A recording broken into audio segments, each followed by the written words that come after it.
Nah, Jason dan juga pemirsa untuk mengetahui dari kacamata seorang penerbang, nah sudah hadir pagi ini melalui sambungan Skype, yaitu ada Kapten Vincent Raditya. Kita akan menyapanya langsung melalui sambungan virtual. Selamat pagi, Kapten Vincent. Selamat pagi. Iya, Kapten, boleh dijelaskan, ini kan kita sedang ramai karena perhatian masyarakat fokus terhadap jatuhnya pesawat Sriwijaya Air SJ182. Tapi kalau kita runut, sebenarnya kan kejadian jatuh pesawat ini tidak hanya yang ini. Sebelum-sebelumnya juga ada. Nah, Kapten bisa dijelaskan sebenarnya apa faktor yang paling mendorong terjadinya sebuah kecelakaan pesawat? Faktor yang paling mendorong, ini panjang sekali ya. Jujur kita nggak bisa mengeluarkan konklusi faktor apa yang paling mendorong pesawat ini untuk jatuh. Tapi kalau kita berdasarkan data, rata-rata ini human error merupakan faktor yang paling tinggi penyebab kecelakaan di seluruh dunia.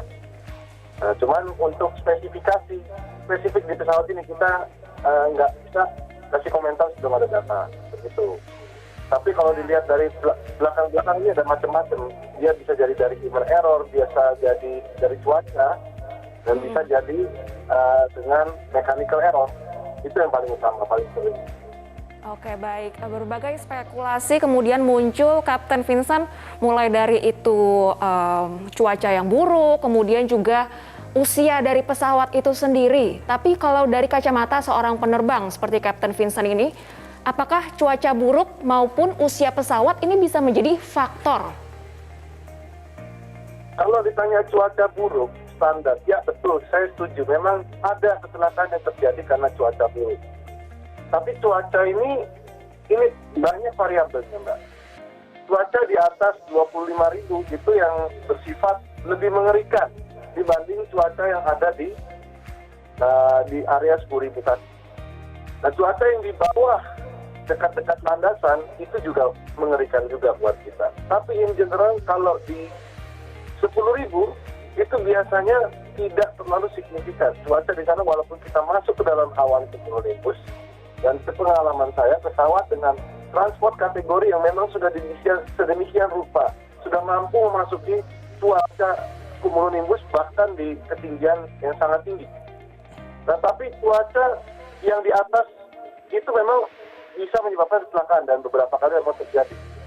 Cuma yang perlu saya sampaikan adalah di lokasi ketinggian 10 sampai 11.000 di mana data itu yang ada dari Flight Radar 24 itu cenderung pada umumnya tidak terlalu signifikan dari cuaca biasanya.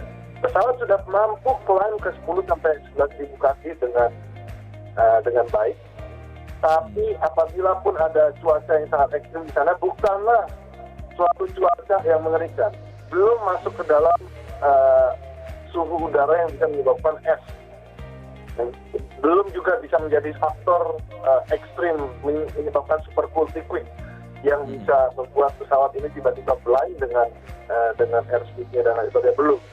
Dan kalaupun dimasukkan juga cuaca di ketinggian 10-11 ribu itu biasanya dia hanya goncangan semata.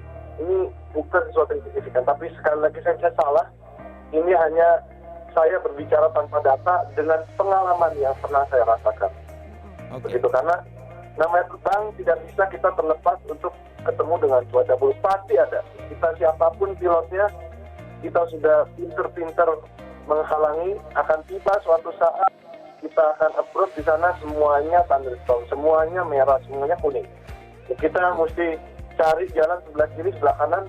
Yang lebih parah dari kemarin juga banyak cuaca. Oke. Jadi itu kacamata saya. Cuaca. Ya. Kapten Vincent, selain faktor cuaca, ini juga tadi sudah ditanyakan oleh Clara terkait dengan usia pesawat. Bahkan banyak usia pesawat yang sudah lebih dari 20 tahun misalnya. Apakah ini juga berpengaruh? Kalau umur pesawat sekali lagi saya ungkapkan bahwa tidak ada korelasinya dengan kesehatan kelaikan pesawat, tidak ada korelasi. Karena usia pesawat ya usia, tapi compliance pesawat itu satu hal lagi. Baik itu pesawat baru atau pesawat tua, itu tidak bisa kita bilang ini komplain atau tidak, itu satu hal yang berbeda. Misalnya pesawat baru bisa saja dia kena no-go item, dia jadi tidak comply. Baik.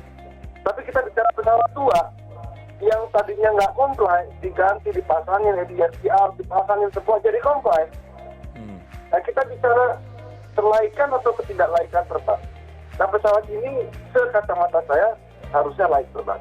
Karena dia pastinya sudah dirilis dan dia terbang. Ya, artinya memang tergantung dari maintenance pesawat itu sendiri, Kapten Vincent ya. Baik, terima kasih Kapten Vincent sudah bergabung bersama kami di Selamat Pagi Indonesia kali ini atas informasinya.